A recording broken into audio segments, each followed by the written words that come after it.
Did you know that according to the Department of Agriculture, that 9 out of 10 Americans are actually deficient in potassium?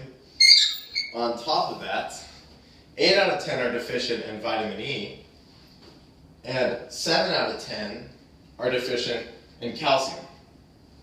Now, the first thing I'd like to point out is how malnutrition, or the consumption of vitamins and micronutrients, is an invisible pandemic around the world.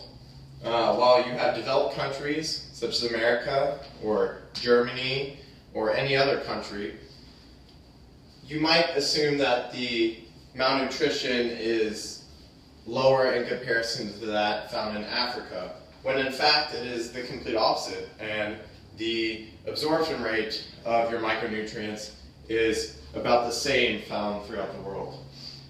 According to the World Hunger Education Service, in fact, 2 billion people are deficient in main vitamins such as vitamin A, vitamin C, and even minerals such as magnesium. What this ends up leading to is a decay of neurological functions such as clear thinking, or being able to actively go out and try to participate in activities that you find interesting. It's going to inhibit that. Now, the first thing, in order to slow the progression of these neurological downfalls, is to first evaluate the diet. And living in America, we all know that the diet is relatively poor. And the first thing to do is to first evaluate the foods that we are eating. Because food, in the end, is the best way to get any form of micronutrient or macronutrient. And a suggestion might be to simply change from having your typical romaine lettuce and get to an iron-rich substance such as spinach and other foods like that, and switching from grilled chicken to fried chicken, just so that you are able to get more calorie-dense food and more micronutrient-dense food. Now, because of the diet and how hard it is to get all your nutrients and micronutrients in, vitamins and supplementation becomes seemingly a necessity, and as I will discuss, is a necessity. Now, vitamins have a direct effect on people.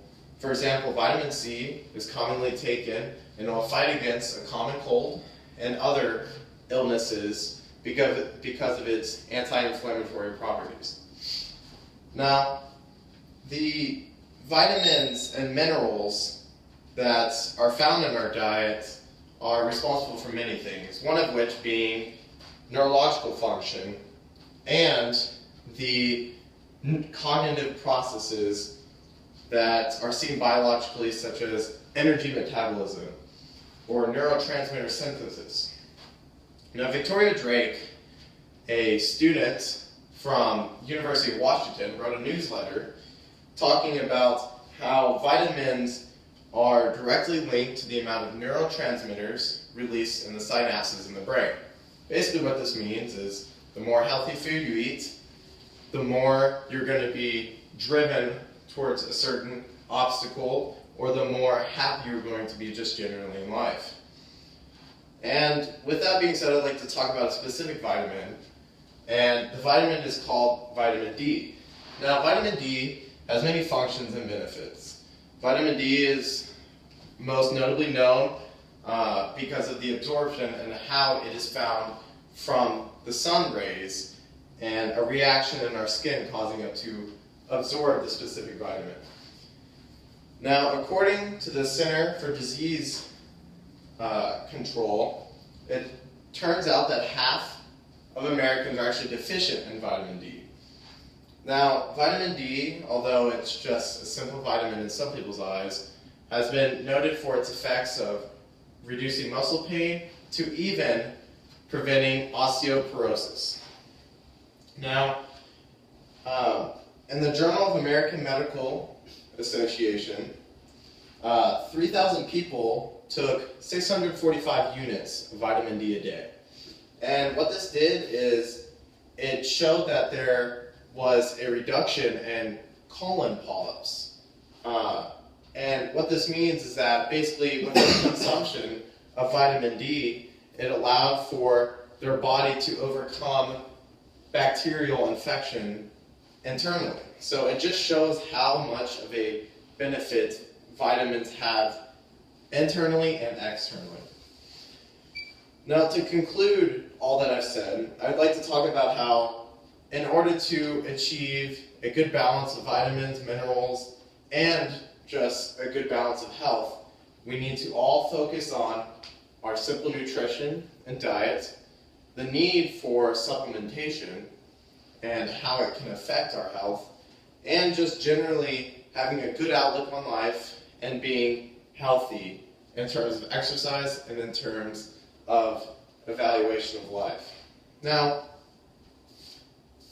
all that I've talked about, I'd like to reiterate the point on how malnutrition is an invisible pandemic found throughout the world. Many of you guys probably do not think that you are currently being starved or deprived of these nutrients, when in reality, the majority of you guys here are actually deficient in one of these vitamins. Now, I hope this speech has opened your eyes to the necessity of evaluating your current health and making sure that you can stay on top of the realm of health and the realm of nutrition. Thank you all. Okay. Thank you.